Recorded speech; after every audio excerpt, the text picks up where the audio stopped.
Okay, hallelujah. Blessed morning everyone. Today's vlog, tayo po ay muli gagamitin ng ating Panginoon and all glory to God. Tayo po ay gagamitin ng ating Panginoon para maging pagpapala sa iba. Amen. Hallelujah. All glory to God na kahit marami tayong pinagdadaan ng problema, ay pwede tayong gamitin ng ating Panginoon para maging pagpapala sa iba. Amen. At tayo po ay pupunta sa Region 1. Amen. Dahil and this is all glory to God. Ano po? Napakasarap lang namnamin ng mensahe ng ating Panginoon na kahit marami man tayong problema, pinagdadaanan sa buhay, ay magpatuloy po tayo sa ating pananalig at pananampalataya dahil hindi natin alam bukas, ngayon at makalawa, malalampasan natin ang mga problema. Amen. Hallelujah. At nandun ang aking mother. Say hi, mama. Hi. Yes, nakagawa na sila ng ice water. Ayan. Sabi nga, di ba, yung iba problema nilang sapatos na kanilang pambili, di ba? Yung iba, nangangailangan sila ng pambili ng sapatos. Pero yung iba, wala silang paa para mapagsuotan ng sapatos. Ano po? Kaya mapalad po tayo. Ano po, mapalad tayo na kahit marami tayong problema, kung meron tayong Diyos na dakila sa ating puso at buhay. Amen. Hallelujah.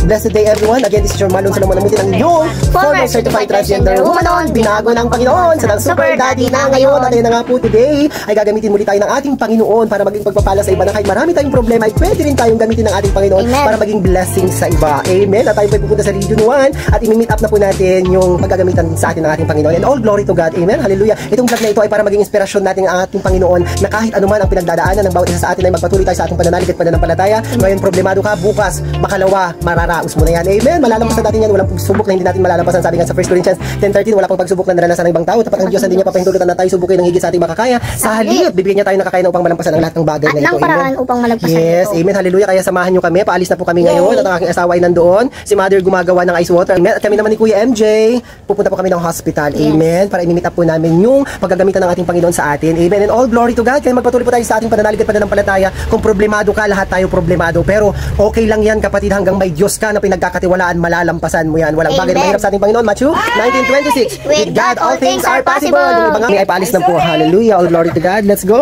Let's go. Let's go.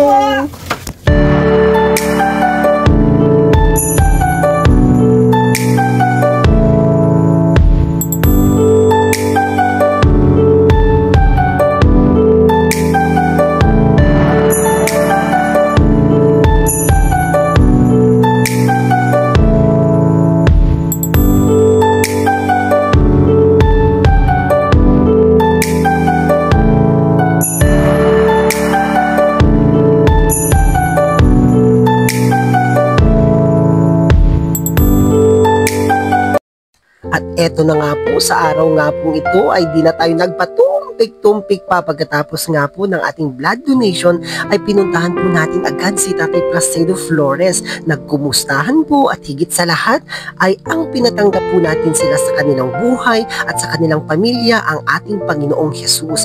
Dito ay daman namin ni Kuya MJ ang nag-uumapaw na saya pagkatapos nilang kumilala sa ating Diyos na dakila. Heto na yung pagkatapos ng aming ginawa, kami ay binigyan ng di may paliwanag na saya, nag-uumapaw na kapayapaan at lakas ng katawan na di batid ng aking isipan.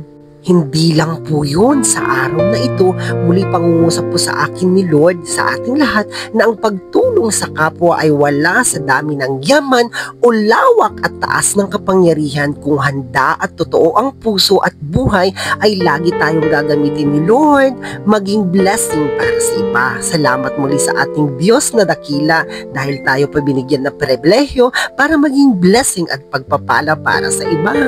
At heto na po ang layunin ng ating buhay, ang magbigay inspirasyon at magpalakas ng loob ng iba at muling mapag-alab ang kanilang pananampalataya. Hanggang sa muli po. Bye-bye. God bless.